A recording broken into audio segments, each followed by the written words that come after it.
विवाद,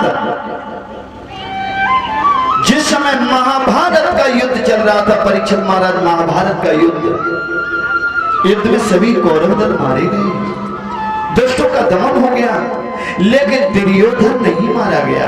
दुर्योधन नहीं मारा गया और वो पानी की तलहटी में जाकर के छुप गया, क्योंकि उसका आधा शरीर वज्र का था, आधा कच्चा था।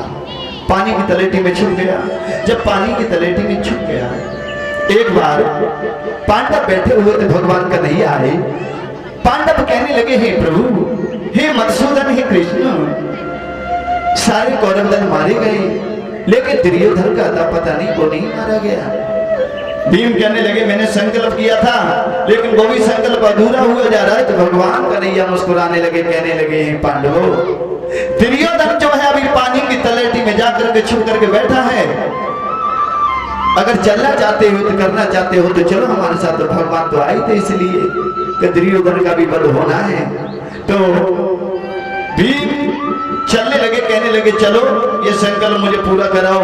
भगवान कन्हैया चलते चलते चलते चलते वहीं पहुंचे जिस तालाब में पानी की तलहटी में दुर्योधन छुपा हुआ बैठा था।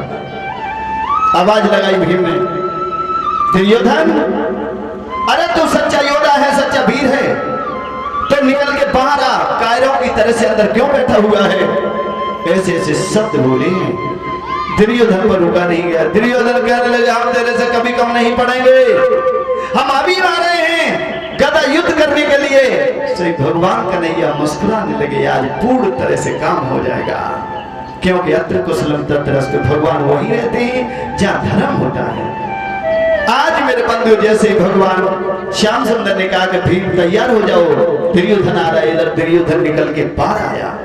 जैसे ही गदा युद्ध की तैयारी करने लगा, भीम खड़े हो गए, दुर्योधन एक तरफ खड़ा हो गया, दोनों गदा युद्ध आपस में करने लगे, महाभयानक युद्ध कर रहे हैं। लेकिन खासियत क्या है, दुर्योधन जब भीम की पीठ में गदा मारता है तो टंकार के अलग चला जाता है और पलस्त हो जाते हैं भीम।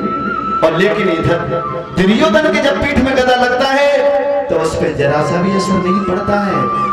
अब तो भीम खुद पलस्त होने लगे, लेकिन जब भगवान कन्हैया के नजरों से देखा है, नजर मिला करके, तो भगवान कन्हैया ने इशारा किया, भीम इसकी जंघाओं में गदा का प्रहार करो, ये जंघाएं कच्ची हैं, इसका ऊपर का शरीर जो वज्र का है, क्योंकि गांधार का जो आशीर्वाद था वो ऊपर रह गया और नीचे नहीं पहुंचा। बोलिए गोविंद भगवान की। भगवान कन्हैया कहने लगे, जंघाओं पर प्रहार करो। इशारे से जो कहा, जो भीम ने जंघाओं पर प्रहार किया, धीरे धीरे दुर्योधन जो है परस्त होने लगा। और जब अंतिम सांसों की हिचकियां लेने लगा, भगवान कन्हैया कहने लगे, हे दुर्योधन, तेरी अंतिम इच्छा क्या है? दुर्योधन कहने लगा, अंतिम इच्छा मेरी यही है कि हमारे गुरु द्रोणाचार्य के पुत्र जो अश्वत्थामा, वो हमारे परम मित्र हैं, उनको दिखा दीजिए, और हमें कोई इच्छा की अभिलाषा नहीं है। भगवान कन्हैया ने आदेश दिया है। तो अश्वत्थामा आया, अश्वत्थामा, और अश्वत्थामा कहने लगा है, हे दुर्योधन भैया, तुमने मेरी जरा सी याद नहीं की, तुम गदा युद्ध में परस्त हो गए और तुम सातों की हिचकियां ले रहे हो, अंत में तुमने मुझे याद किया।